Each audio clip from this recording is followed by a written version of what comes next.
الملف يعني المتنافس معنا ما عندوش ملعب اللي هو مغطى، احنا عندنا 4 ملاعب مغطاة، ملاعب جميلة جدا اللي بعد إعادة تهيئتها. أنت بمن تقارننا هنا؟ المغاربة عندهم ملاعب؟ ما عندهمش من الملاعب يعني بحجم ولا حتى بكيفية اللي موجودة هنا في الجزائر، لأنهم الملاعب نعرفوها. رئيس الفيدرالية المغربية يعني يقوم بكل الأمور التي تعرقل، حيث أنه يعني قام بتحديد 13 جانفي القادم إجراء القرعة لكن لماذا كل هذا التشويش وهذا التشكيك في الجزائر؟ اولا ما الذي سيستفيده غيرنا ان شككوا او شوشوا في الجزائر، في مقوماتها، في قدراتها، وفي اهدافها؟ الذي اريد ان اوضحه، نحن في امس الحاجه للتسويق لصورتنا. فالجزائر في امس الحاجه لتسويق الجزائر قاريا وعالميا. اكثر من هذا نقولها بكل موضوعيه، نحن ربما يعني عندنا نصيب من الشفافيه، ولكن نفتقد في تقنيات اللوبيين والتفاوض والكواليس. نخشى فقط كما تفضل استاذنا برناوي في قضيه النشاطات الموازيه والعمل في الخفاء، لان كما قال في قضيه التصويت، فلابد ان نفهم قواعد اللعبه، لان لا نعتقد ان كلهم عقلاء. أنت أيضا متخوف من تضييع فرصة تنظيم الكان خلف 2025؟ لا، أنا لا أقول هذا، ولكن أخاف من أن الكواليس تلعب أكثر من العقلانية والمنطق، وكل يعرف في الجزائر بأن لديه مؤهلات بإمكانه أن ينظم عرس كروي لصالح أفريقيا. والجزائر الدولة القليلة من الدول القلائل في العالم التي لديها سياسة إفريقية مرنة ومعتدلة وتخدم مصلحة القارة الإفريقية. نعم. سير الله يمسخك يا ولد حرام من فعيلك يا كذاب، وناري على كذاب، انا وحق الله العظيم اول مره كنسمعه. بعيدا عن البعد الرياضي لمثل هذه التظاهرات، كيف يمكن استغلالها سياحيا ثقافيا وحتى سياسيا؟ حتما تنظيم، ويعني برهنا في الماضي من خلال اللقاءات والنشاطات اللي وقعت، حقيقة تنظيم الشأن في الجزائر هو إعادة الاعتبار إلى الدور الريادي للجزائر في القارة السمراء. وميكال كابرا وش قال في السبعينيات من القرن الماضي؟ الجزائر هي مكة الثوار، فالجزائر هي مكة الأفارقة الذين يناصرون الحق وضد كل إعادة للاستعمار الجديد بأشكاله، سواء ثقافي أو سياسي أو اقتصادي أو مالي. إذا نحن الجزائر ثورتها أو سياستها اتجاه أفريقيا هي القضاء التصفية لتصفية الاستعمار، والقضاء على كل وجوه البؤس واللعب التي نراها في كل المناطق الأفريقية والصراعات القائمة. إذا الجزائر بالنسبة لي، وأنا كانت لي فرصة أنني زرت عدة دول أفريقية، فهم يرون الجزائر كالمثال يقتدى به في مجال في مجال العدالة، في مجال الحوكمة، في كل المجالات، والجزائر صوتها يسمع في كل بقاع العالم.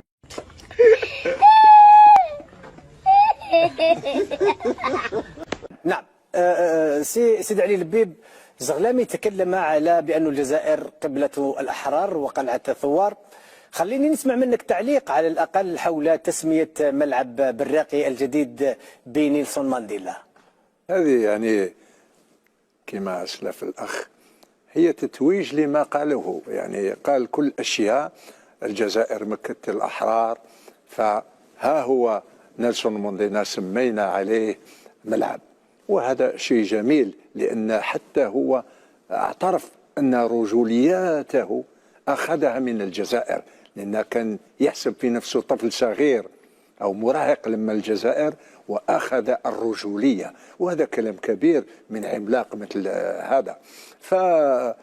فتتمينا لما قاله الأخ الأستاذ، التطفل والشماتة على الجزائر والتشويش سيبقى وسيصعد، لأن الجزائر كل يوم هي توري أن خرجت من النوبات ومن الأزمات، فهي تفطنت، باش ناخذ المصطلح اللي خديته انت منذ قليل، تفطنت انها لازم تكون لها دور فعال وقوة جهوية يحسب لها ويحسب معها.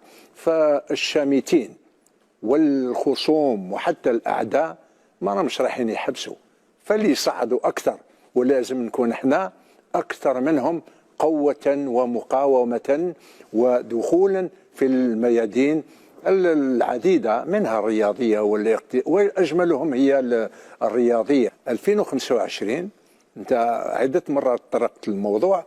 لا بد علينا ان نكون اقوياء باش ننال هذا المكسب لتنظيم 2000، وهي صعب كثير لان المتطفلين راهم في الميدان وراهم عندهم لوبيات وعندهم مسانده غربيه، وممكن احنا نفقد هذه المسانده لان ماناش موجودين، ولوجنا ضعيف على المستوى الدولي، فلازم نسترجع كل هذه الاشياء لننال هذه المراتب وهذه التنظيمات.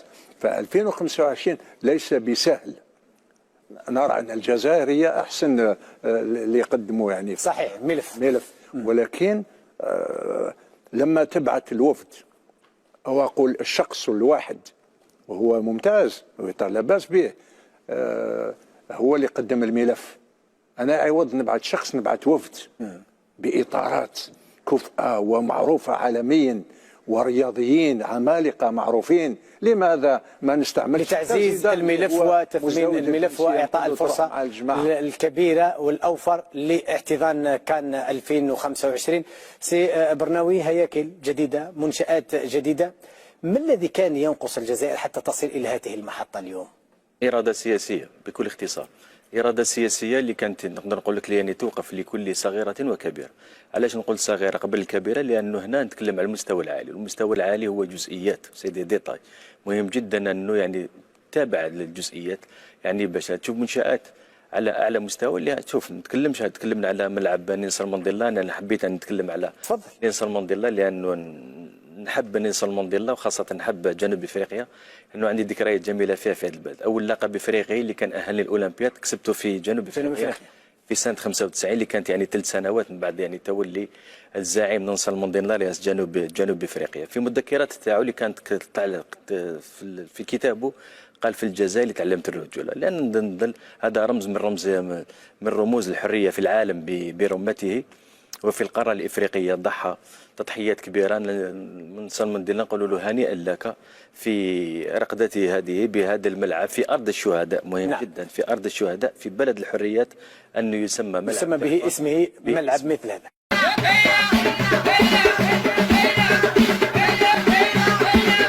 في دقيقه سي برناوي، ما هو انعكاس تنظيم الشان القادم على ملف تنظيم كأس إفريقيا؟ راح يوضع كل مسؤولي القارة الإفريقية كي نتكلم كرويا أمام أمر الواقع، لأنه راح يجوا هنا الجزائر حيث راح يشوفوا الإمكانيات الجبارة الهائلة، وأنا نوزن كلامي، الإمكانيات الجبارة الهائلة في القارة الإفريقية مقارنة بالملفات الأخرى، لأن نتكلم حاليا بالملفات يعني هي حسمت وتوضعت يعني في الطاولة.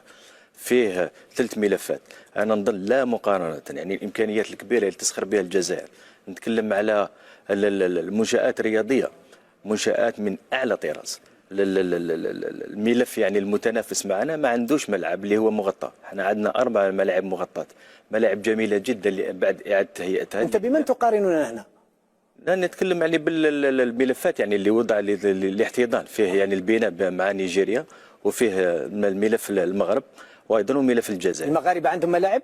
ما عندهمش من الملاعب يعني بحجم ولا حتى بكيفيه اللي موجوده هنا في الجزائر، لانه الملاعب نعرفوها، ملعب كازابلانكا اللي هو قديم يعني ماهوش بالملعب المغطى، ولا ما عندهم ولا ملعب مغطى. انا باش انا نعرفها، انا مانيش نتكلم في بعد يعني في الفضاء الازرق، انا مشيت لكل البلدان هذه، مشيت على نيجيريا ومشيت على البينة ومشيت على المغرب وشفت يعني بأم عيني يعني، ونقدر نقارن ونعرف المنشآت اللي هنا موجودة في الجزائر. ما قبل ما تكونوا عندنا هذه الملاعب ال4 المنشآت اللي هنا في الجزائر أحسن بكثير. إذن الحظوظ وافرة لاحتضان 2025؟ أنا قلت لك هي الشان هذا أنا بمثابة بالنسبة لي هذا نقدر قد قراءتي الشخصية، راح يوضع مسيرين كرة القدم على راسهم الفونتينو وموتسيبي يعني رئيس الكونفدرالية أمام أمر الواقع. هو ملف الجزائر وهي المصلحه تاع الكره تاع الرياضه الافريقيه، الا يحبوا المصلحه تاع الكره الافريقيه والشبيبه الافريقيه، ما على القائمين على الكره الافريقيه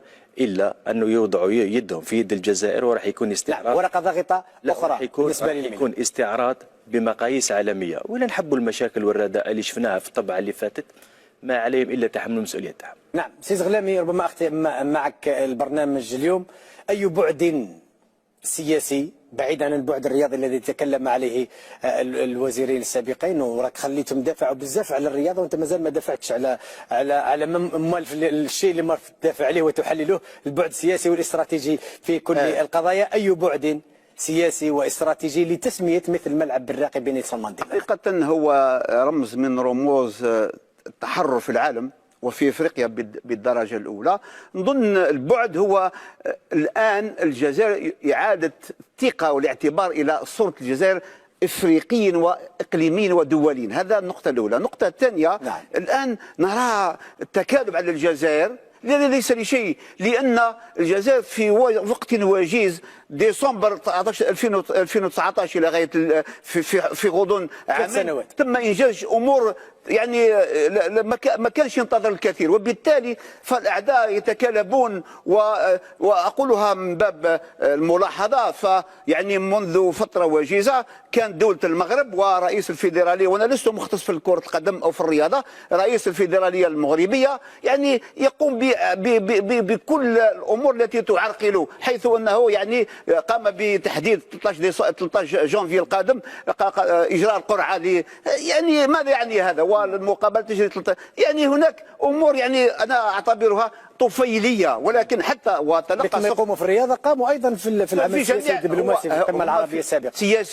سياسيا هو سنقضي على كل الذين يتلاعبون او يسيئون للجزائر. اقتصاديا ستكون فتح سوق للقاره الافريقيه، والجزائر كما يعرف الجميع انضمت الى ما يسمى بالسوق الافريقي كونتيننتال افريك ماركت، فهذا يدل على ان ثم دبلوماسيا الجزائر ستسترجع سيادتها ونفوذها في القاره الافريقيه، وبعد العام القادم ان شاء الله ستكون عضو في الامم المتحده في مجلس اقول في المجلس او فيما يخص الامن، مجلس الامن، وستكون لمده عامين وحتما سيكون فيها انجازات. اذا كل ما يحدث الان هو لا لشيء الا لعرقله طموحات الجزائر، وهي طموحات شرعيه، وانا على يقين بان الجزائر في الطريق السليم. الجزائر كان المفروض تكون قوه اقليميه منذ السبعينيات من القرن الماضي، ولكن كما تفضل الاخوه الكرام يعني وقعت فيها تلاعبات، ونتمنى فقط ان نستدرك باننا قوه اقتصاديه، باننا قوه اقليميه، لا بد ان نحن نتنافس مع الاقوياء. نعم. لان الان الدوله، لان العالم يعرف العالم هو عالم الاقوياء والاقطاب، ونحن جزء من هذا الاقطاب. والله ينعل اللي ما يحشم.